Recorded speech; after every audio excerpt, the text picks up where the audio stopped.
Good morning, Merry Christmas, and an almost Happy New Year.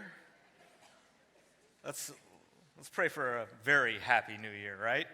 Well, my name is Josh, and I get to open the scriptures with you today. Today, we are going to look at the story of when that holy couple, Joseph and Mary, the story of when they lost the Messiah. When they lost baby Jesus. You don't know that story, it's in Luke, it's there. Luke chapter 2, we're going to be there. But I got to tell you, I don't know if it's just me, but I can relate to losing a child. Anyone ever lost a child before? Yep, okay. Yep, my wife has as well, because we both lost this child right here. Josiah, we were at Disneyland. Yep. You know the story. That's how it went. It was Disneyland, crowds everywhere, pre-COVID, right? And Josiah was in the stroller. We're looking up, waiting for the fireworks with everyone else. And Josiah was waiting too. And at some point, he decided to get up and wait somewhere else. He decided to leave. And as I'm anticipating fireworks, all I remember is the scream of my wife, "Where is Josiah?" And then a frantic few minutes of searching, few minutes that seemed like a few hours, right? So much time. We don't know how long it took, but it was one of the most traumatic moments of our lives. At that moment, we found him. He's safe. He's fine. Everything's okay. Not traumatic. He's not going to need a lot of counseling for it, so it's good. We found him, but I just have to ask the question, what must it have been like to lose the Son of God for 3 days? Because that's what happens. What we're going to look at is Luke chapter 2. This is the only story of Jesus that we have in our Bibles between what we been talking about the last few weeks here, his birth stories, until he's around 30 or something. This is the one moment we have in Luke chapter 2, and it says this: Now his parents, Mary and Joseph, they went up to Jerusalem. They're coming from Nazareth, 75 miles, just a slight walk. And when he was 12 years old, they went up according to custom. Okay, custom is, by the way, that might have been the first time that he went to the Passover, okay? He could have come with his parents, but this is the first official time that he's going in a unique way. And he's going, in a sense, to take his place as a man. Okay, this is a big day. And when the feast was ended, as they were returning, the boy Jesus stayed behind in Jerusalem. His parents did not know it. But supposing him to be in the group, they went a day's journey. But then they began to search for him. Okay, so here's what happened. So they leave. And just so you know, they're not bad parents, okay? They were traveling together with a lot of people, so there were people around them. They leave, but it takes them an entire day. Now, one tradition says that actually, because this was Jesus' first time there, he would have gone with Mary to the Passover, because he would have gone with the women. He would have traveled with them kind of as a symbol of his childhood, okay? It's a traditional thing. That's what would happen, all right? So he would have gone with her, but then he would have returned home with the men as a symbol of entering into manhood. So now you know whose fault it was. That's one of the traditions, right? So clearly, at some point, my guess is Mary goes up to Joseph, who was just had that thing. He was like, man, I know I'm forgetting something. I know it was something. And she goes up to him and does that thing where she's talking to him, but not really looking at him because she's looking around. So how's Jesus doing? Right? She's looking everywhere for Jesus, and Joseph just goes, I don't know what he said, but it took them a day to walk back, and somewhere in between, a day looking there, part of a day looking there, part of a day looking in Jerusalem, they realize they go back and find him. But the conversations there of like, okay, what was Jesus, where was Jesus sleeping? Where was he eating? Well, was he eating his vegetables? Was he brushing his teeth? I mean, come on, how many moms would freak out over that a little bit? At least we know that they were not helicopter parents back then. They did not know exactly where he was every moment of the day, but that's okay. It's all right. And we're going to dive into what happens, and I think there's some great things to learn from what Jesus is doing there. But our time together, I want to frame it the way that the scriptures do, with the opening and the ending of this, okay? Because this story is sort of bookmarked by two very important passages. It's bookended here with the beginning of it. It says this in verse 40. The child grew and became strong, filled with wisdom, and the favor of God was on him. And then we hear the story. Then at the very end of that story, it says this in verse 52. And Jesus increased in wisdom and in stature and in favor with God and man. But here, this passage is about Jesus' growth in this word called favor. Jesus grew in favor even with God. Now, does that sound strange to anybody else? Now, would it sound even stranger if I told you this, that the word that is used in both places, the Greek word is charis. Okay, now, that is the Greek word that is normally translated as grace.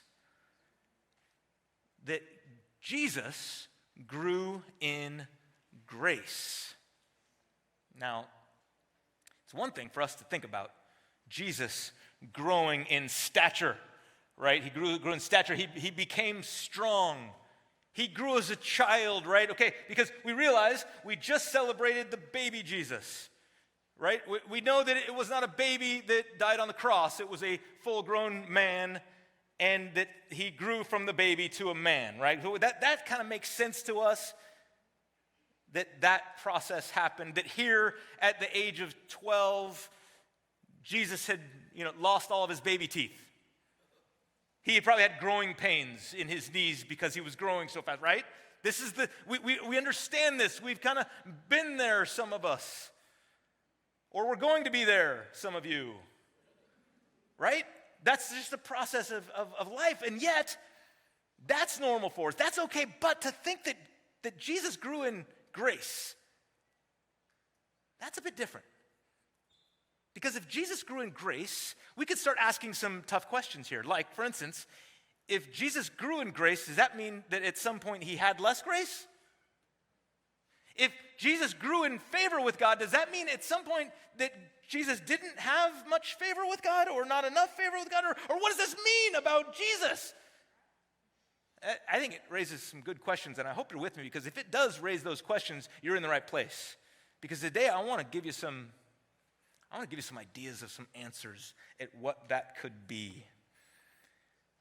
Because I just have a simple point, because whatever we say about this, we can try to do some theological gymnastics to get away from this, to say somehow that it was the human part of Jesus that grew in grace, or somehow, but that just gets to start separating who Jesus is. I think we have to just realize that the text tells us this. The Bible says that Jesus grew in grace, and my simple observation today is, if Jesus could grow in grace, if Jesus could grow in grace, then we can too. I didn't notice my typo last hour, so oh well. If Jesus could grow in grace, then we can too. If Jesus can grow in grace, then we can too. Now, but here's the thing. That makes sense, and yet it brings up a question, maybe even a problem, that if Jesus can grow in grace, then I have a big question. Because maybe I got grace wrong. My question is, what is grace? If Jesus grows in it, then maybe I've been misunderstanding what grace really is all about all these years, because I thought that grace is God's perspective, God's stance towards people who were rebellious. And last I checked, Jesus is not rebellious unless it's somewhat rebellious to stay at the temple. No, I mean, that's not an act of rebellion at all. He's not sinful. We recognize Jesus did not sin. He had there's no opportunity for God to see him as rebellious.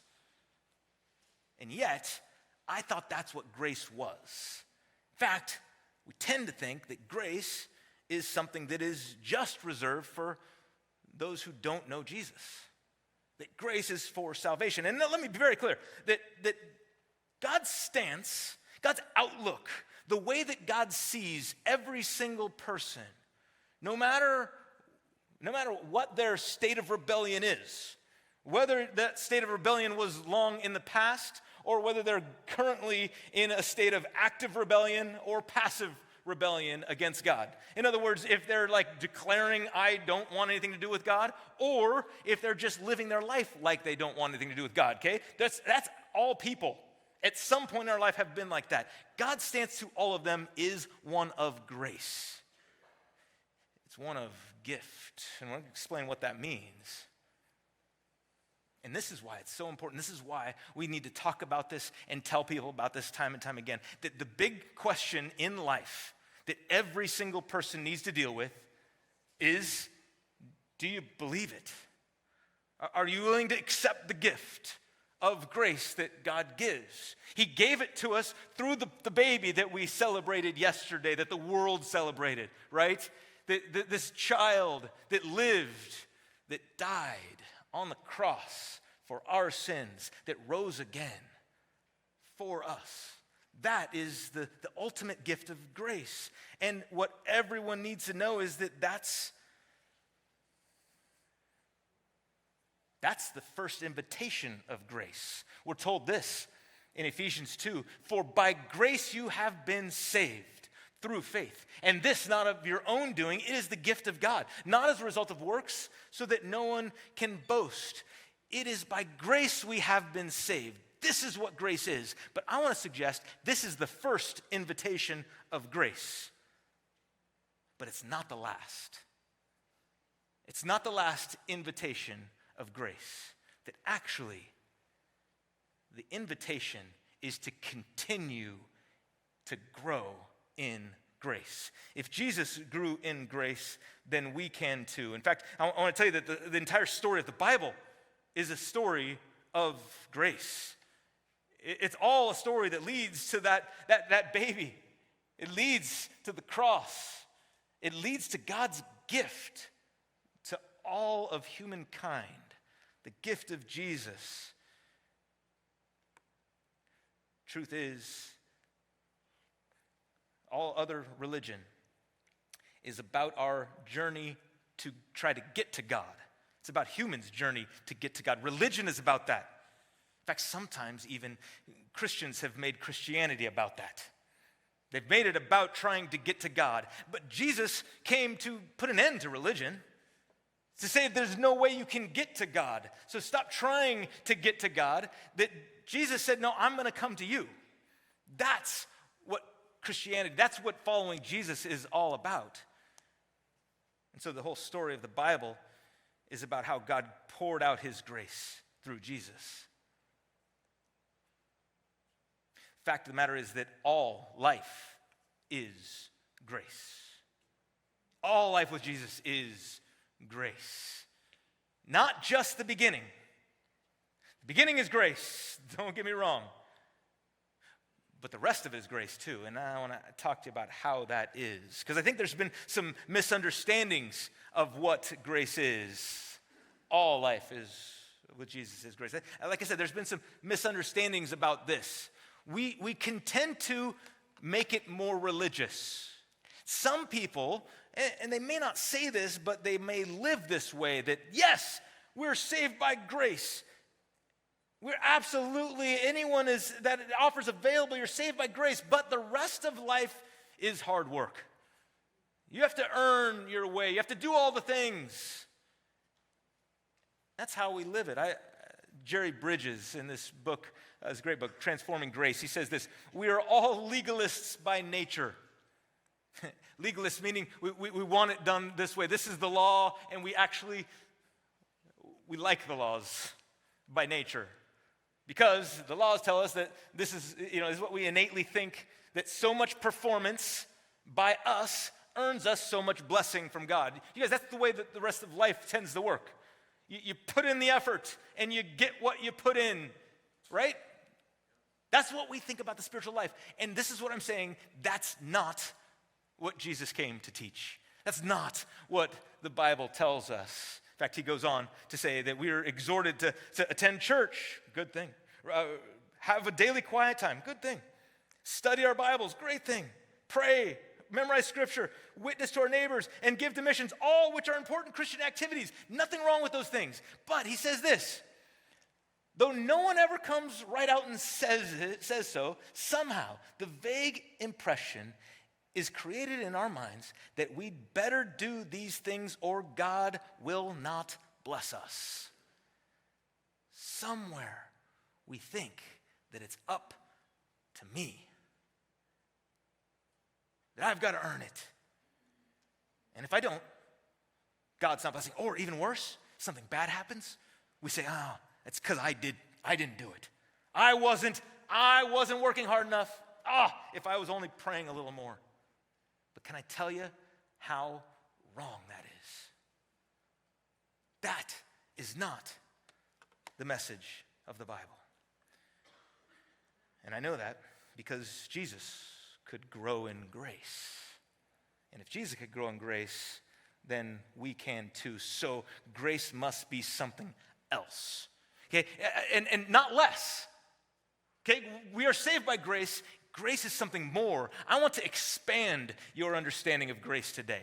I want you to see that grace is bigger and more powerful than ever before. Because Peter's last words that he wrote to us in 2 Peter 3:18 says, but grow in the grace and knowledge of our Lord and Savior Jesus Christ. As if to say, after all I've said, I've offered grace. I've talked about grace. Now keep growing in grace. That we can grow in grace. And so back to our question, then what is grace? Okay, I want to give you a definition. There's nothing terribly new and profound in this, but I want you to have this. And this is the first part of the definition. It'll continue in a little bit. But grace is the expression of God's undeserved, unearned, never-ending love for you. That grace is the expression of what God's heart for you. Grace is kind of what flows out of that. This means that he loved you before you deserved it. He didn't wait for you to be good enough and then say, okay, now I'll love that person, right? Or now I'll love you. He didn't wait for you to make a good choice, okay? It's a great choice to say, I commit my life to Jesus. Great choice. Guess what? He loved you before that. He loved you before you stopped doing the things that you used to do. He loves you even when you do the things that you know you're not supposed to do, right? And it's unearned, not only unearned, it's unearnable. You cannot earn it. There's nothing you can do, and by the way, it won't end. It is never-ending love. I love the way that the children's book, this children's book that I read to my kids most nights when they were young, Jesus Storybook Bible. Man, if you want a gift for a kid, this is great. I love the way this Sally Lloyd-Jones talks about love all the time. She says it this way: God's never-ending, never stopping, never giving up, unbreaking, always and forever love. I just love that idea. This is how God loves us. And I want to ingrain that in my kids. I want you to hear it. I want that to be ingrained in you, that this is how God loves you. This is his grace for you. But if you notice in the translations that I had on the screen here, it still said favor, that Jesus grew in the favor of God. And actually, I want to say I like that too, because have you ever had a kid come up to you and say, "Who's your favorite?" My kids used to do that. Maybe still do sometimes. And I decided a long time ago I'd always say, "You are. You're my favorite." And then when the other one would get a little bit mad, like, "Hey," I'd say, "Oh no, you're my favorite too." Who said I can only have one favorite? That's just not fair. I want all the favorites, right? And if I can have more than one favorite, think about God, infinite God. What he's saying is, you are my favorite. What grace says is you are favored. You are my favorite. You are my favorite. You are my favorite. You are my favorite. That's what grace is saying, that you are God's favorite. And yet, the question still is, how does Jesus grow in favor? Jesus didn't become more favored by working harder, did he? No. Jesus was already God. It's not like he needed to grow spiritually. Let me just point out, you can't grow any more spiritually than being God. Right? And yet he grew in grace. So it must mean something different. It must mean something different. And so I want to suggest to you that it does. And I want to take you to a passage in 2 Corinthians 5:17, one of my favorite verses. Therefore, if anyone is in Christ, he is a new creation. The old has passed away. Behold, the new has come. Now, to be clear, Jesus didn't have to deal with this, okay? Jesus didn't have any old. He was just the new. We have the new, and he is the new creation. So he came to give us this. And because we identify with Jesus, as the scripture says, because he died, we die. Because he's raised, we are raised. Because of that, we take on the new. And the old dies. But the truth of the matter is, there's nothing that on the outside that changes when that happens in somebody's life, right? I mean, it's not like all of a sudden you have to start wearing the Christian name tag when you become a Christian, right? It's not like all of a sudden, we all had, long hair and then we just decided to cut it all because we're Christians. That would make it easy to identify, like, oh, okay, yeah, that's a Christian. All the bald people would be like, amen. No, it's just not like that, though. It's because, in fact, the stuff on the outside of us doesn't always change right away, does it? The truth is that there's an internal change in the very core of who we are. Our identity is changed. We become different, and that works itself out from us. The heart can be changed, and yet at times, this is why sometimes those habits just don't go away. 5 years, 10 years, 20 years, 30 years. Some people, any amens out there, 40 years, 50 years, going, oh, come on. Why? Why do I keep doing the same things? Well, it's still working itself out, right?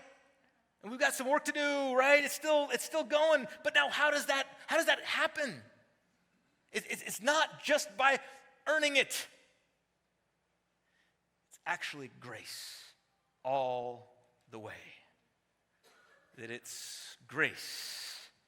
Something amazing about grace, right?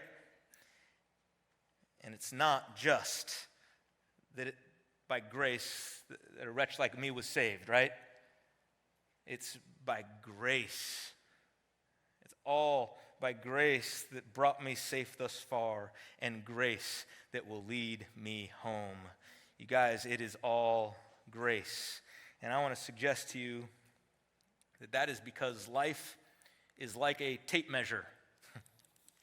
This is one of my favorite illustrations. A mentor of mine told me this, not using tape measures. He said that we are like two parallel lines. I thought tape measure was more fun, so I brought a few tape measures because we're all kind of like tape measures. I have lots of tape measures. The fact is that this is a small one. I've got a little bit bigger ones, a little bit bigger ones, even bigger ones, and I've even got a laser that'll go for a long, long time. I've got a little bigger one in just a second. But the fact is that we all have a beginning, and we all have an end. But our ends are all a little bit different. We don't necessarily know when we're going to get to the end of our tape, right? But let's use this one. Because we all have a beginning, though. We all have a beginning, and let's say this tape ends at the ripe old age of 9 feet 2 inches. Okay? Whew, it's a good life. 9 feet 10 inches. Don't know what that means. But, and let's just say that at the young age of 3 foot 3 inches, that this person decides to put their trust in Jesus as their Savior. They say, I believe. I want to accept the gift of your grace because of what you've done on the cross. This person's life changes from this moment on. And yet, life continues, doesn't it? And so, it's like we have a beginning, we have an end, but at some point, we are given a new life. And I want to suggest that new life at the cross is a much bigger tape. Now, it's a bigger tape than this. This only goes 300 feet, but that's the biggest one I could afford. So this one, I want you to pretend that this goes forever, that this is the never-ending tape, the one that you receive when you trust Jesus, that your life will go on for all eternity with him. That this one just keeps going and going and going. And I'm going to put this one up here. And I can't go very far, so I'm just going to set it here for now. And we're going to say that this is going to be representing a line that's going to continue and continue and continue, okay? Here's where we are. Have a tape. The old self is still here, but behold, there is something new. The new has come. And I want to just suggest to you that in this illustration, it's as if God is looking down from above at you. And he only sees one person. He sees one. And it's not this. As soon as you trust Christ, you are changed, you are new, you have been redeemed, you have been bought with a price. That price is Jesus. And so all of Jesus' righteousness, all of his goodness, that's what God sees when he sees you. This is who he sees. And yet, we sometimes live down here. That we live in this in-between now. Now, one day you'll get to the end of your tape. And this is why in a Christian memorial service, we can celebrate life and have hope for the future because we recognize that their real life is going to continue. In fact, they're going to get rid of all the baggage of this earthly life that's holding us down, and they are going to soar, right? The process of the Christian life, Christian growth, we hope will look something like this, where we start here and we're kind of trying to live more and more like this. But it doesn't always work like that. It's not always this up and to the right kind of way, right? I mean, we realize that sometimes there's dips and valleys in the Christian life. Sometimes we get pulled down. And so I kind of like to think about it a little bit more of like a bit of a gray area of in between. We know who we are, And yet we sometimes live like this.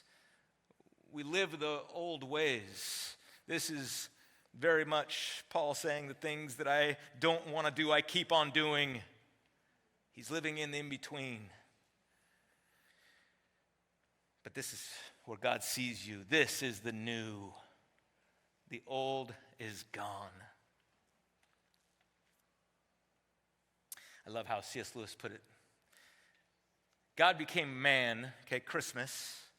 God became man to turn creatures into sons, not simply to produce better men of the old kind, but to produce a new kind of man. It is not like teaching a horse to jump better, but like turning a horse into a winged creature. You see, this is what God's doing with us. He's not just trying to make you a better person. Okay? Not just trying to say like, just stop saying the bad words. That's great and good and fine. He's not just saying, hey, make sure you go to church more and be a good person. No, he wants you to soar. We can be so much more. I want to suggest that it's all grace. It is all and 100% grace, because what he is telling you and what I want you to hear today is maybe some of the most powerful words that you can hear. I think it's the very words that Jesus heard, and his growth is tied to this. And those words are that you are the beloved child of God. You are the beloved child of God. In fact, just in your mind, would you just say that? I can't say it as you, I can only say it as me. I am the beloved child of God. I am the beloved child of God. It's profound and it's crazy, and yet I believe that this is God's posture of grace towards all of us. And as I said, Jesus didn't need to deal with the sin problem that we have that holds us down, and yet he did still grow in his understanding of who he is, of how loved he is, because there's never an end to that. You'll never get to a point, ever, even all the way down there, where you finally said, oh yeah, I got it. I'm loved enough. I understand it now. I know all that God has done for me. We will be contemplating God's love for us forever. And we won't fully grasp it. And so, let's get back to the temple. This Jesus who's growing in grace, he's at the temple. And I think this gets at how we grow. Because if Jesus, at the ripe old age of 12, is growing in grace, then I want to suggest that the experience is not him earning, but him understanding who he is. Because Jesus, was he any more favored by God when he was 12 than when he was 13? Was he any more the Son of God? Was he any more the beloved child of God between the ages of 11 versus 30? He was always who he was. So he grew in his understanding of who he was. And I think that's how we grow as well. That's how we grow. Because grace is the expression of God's undeserving, unearned, never-ending love for you. And it is that understanding that empowers you to become who you already are. See, because here's the thing. And you're not the Son of God but you are the beloved child of God. You are not divine. You cannot be divine like Jesus is, but you are the child of God. Yes, we're still dealing with this, but who you are is more loved than you can ever comprehend, than you could ever know.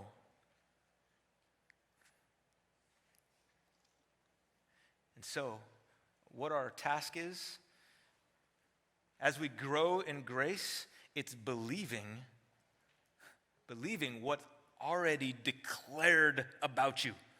What God already knows you to be. As soon as you trusted Jesus, this is who you are. You're already here. Now we live into it. Step by step, we are believing. We're trusting that this is who we are. That's what we'll be doing the rest of our life. It's not working harder to earn something, because we're already there. It's believing that we are and living like it. So, I think Jesus shows us a few ways that he did that then.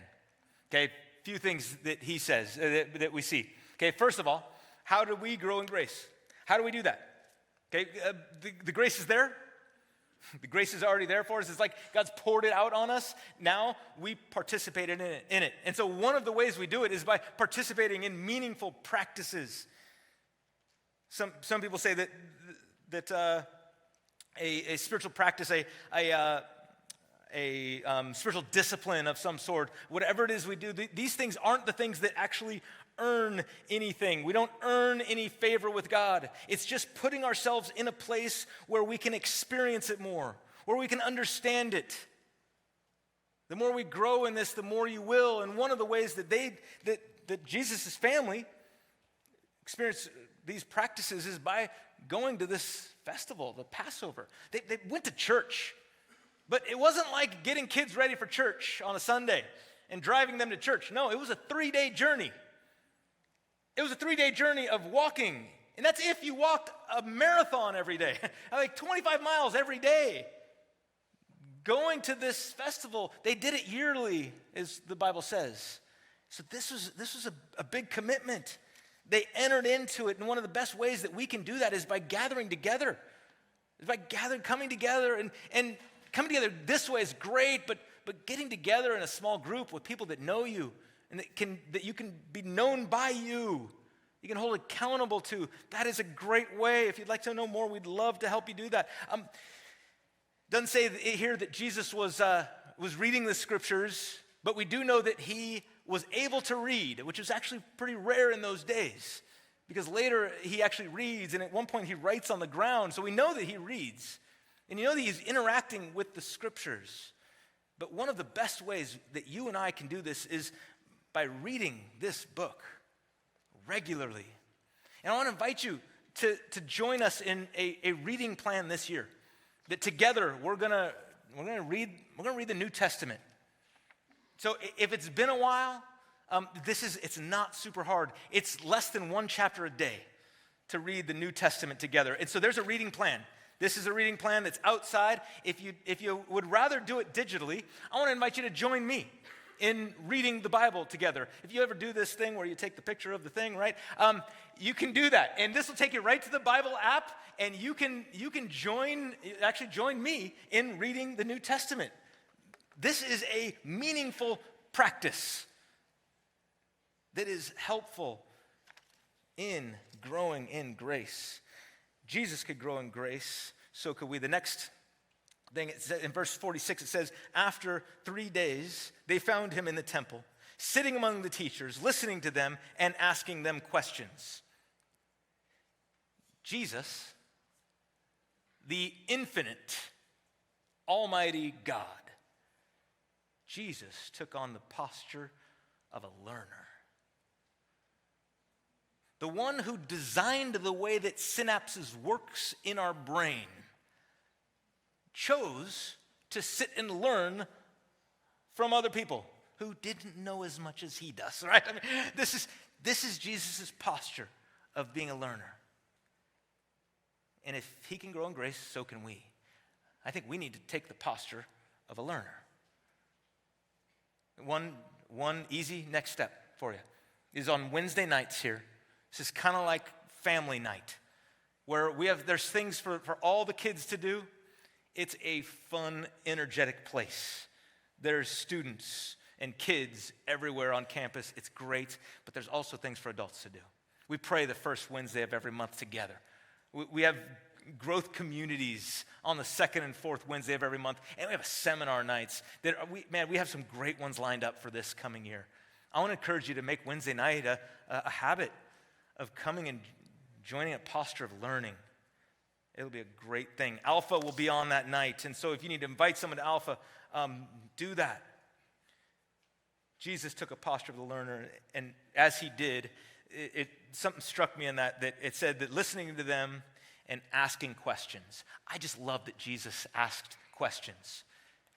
That Jesus asked bold questions. And I know they're bold because he's asking spiritual leaders, right? I mean, I get it. It can be, difficult at times to walk up to your spiritual leaders and ask a question. But Jesus did that. Do you know that Jesus, that people have studied this, Jesus was 40 times more likely to ask a question than answer one. If you were talking to him in scriptures, 40 times more likely to ask you another question. I just love that he engaged people with questions. And we have some ways to do that. I want to tell you a quick one. Vitology Podcast is something that Pastor Ryan and I do every week almost. We get together and we answer questions. And oftentimes I'm asking him questions, trying to be curious, trying to live this out, trying to ask bold questions. But we love it when you all ask questions. And so if you email us, questions@efcc.org, we will do our best to answer them there live, but it's a great opportunity for you to join in, to be curious and ask questions. I love my son Caleb. He's here somewhere. This popped up as a memory on Facebook, right? Caleb asked, "When is Jesus coming?" Just a good question. Beth says, "I don't know." And he said, with much excitement, "Yeah. And when he comes, we'll yell, 'Surprise!'" Right? I mean, the question itself wasn't necessarily about the answer.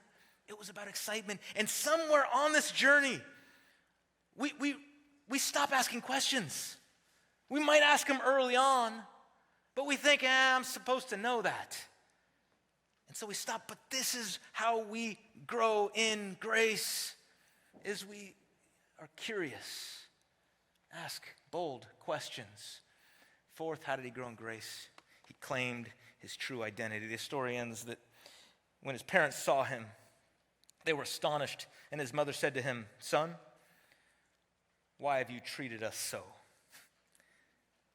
Behold, your father and I have been searching for you in great distress," she says to Jesus. And Jesus said to them in verse 49, "Why were you looking for me? Did you not know that I must be in my Father's house?" Now get this.